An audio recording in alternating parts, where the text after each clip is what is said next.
এই পাঠ্যক্রমটি প্রথম থেকে অষ্টম শ্রেণীর শিক্ষার্থীদের জন্য অনেক অনেক প্রযোজ্য।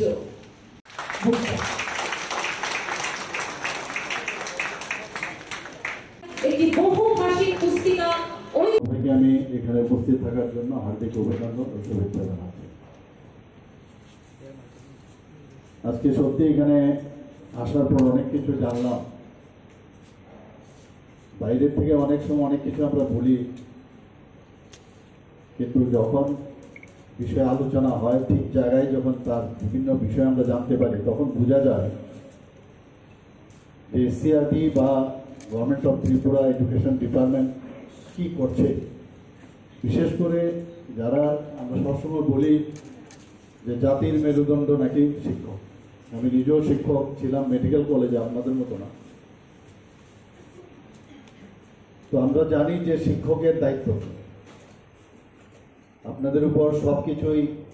আগামী দিন ত্রিপুরা কোন দিশায় যাবে, রাজ্য কোন দিশায় যাবে, পুরোটা কিন্তু আপনাদের উপরেই তার দায়িত্ব বর্তায়।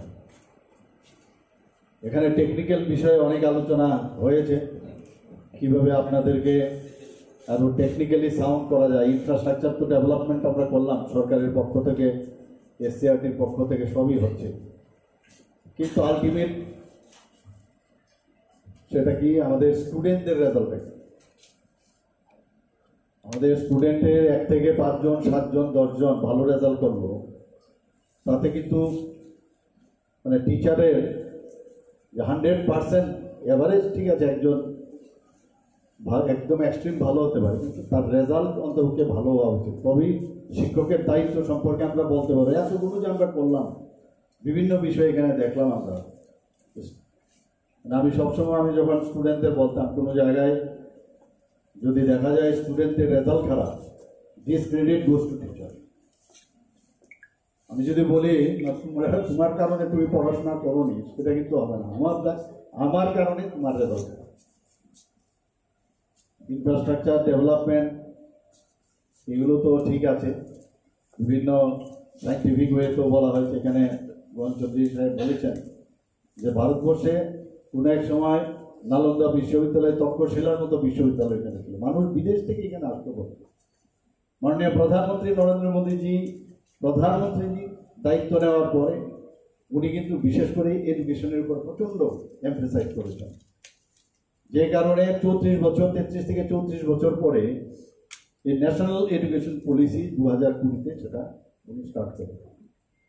এর মূল উদ্দেশ্য কি, আমাদের যে কৃষ্টি সংস্কৃতি, আমাদের ভারতীয়তার যে বিষয়, সেগুলো এই এডুকেশনের মধ্যে থাকা, এবং কেউ পড়াশোনা করতে গেলে তারপর চাপ যেন না আসে।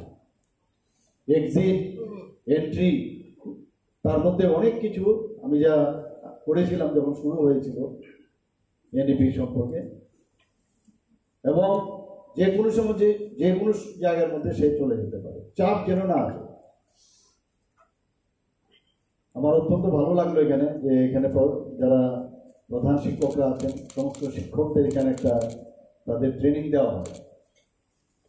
মেডিকেল কলেজে আমাদের আপনাদের মতো ট্রেনিং ছিল না, কিন্তু প্রমোশনের জন্য আমাদের যেতে হতো টিচার্স ট্রেনিং প্রোগ্রামের জন্য মেডিকেল কলেজে। তো সেখানে পিরিয়ডিক্যালি আমাদের ট্রেনিং দেওয়া হতো, কিন্তু সেখানেও কিন্তু ট্রেনিং এর আমি দেখলাম, আমরা তো বাইরের থেকে মনে করি আই নো দ্য সাবজেক্ট, কিন্তু সবকিছুর একটা টেকনিক আছে। তখন বোঝা যায় যে জানারও শেষ নেই। স্টুডেন্টদের যদি কিছু দিতে হয়, কত রকমের মানে ব্যবস্থাপনা আছে। স্টুডেন্টদের ভিতর থেকে তার যে নিজেকে চেনা, তার জন্য তার থেকে যে এক্সট্রাক্ট করার যে কায়দা, সেগুলো কিন্তু এই ট্রেনিং এর মাধ্যমে হয়।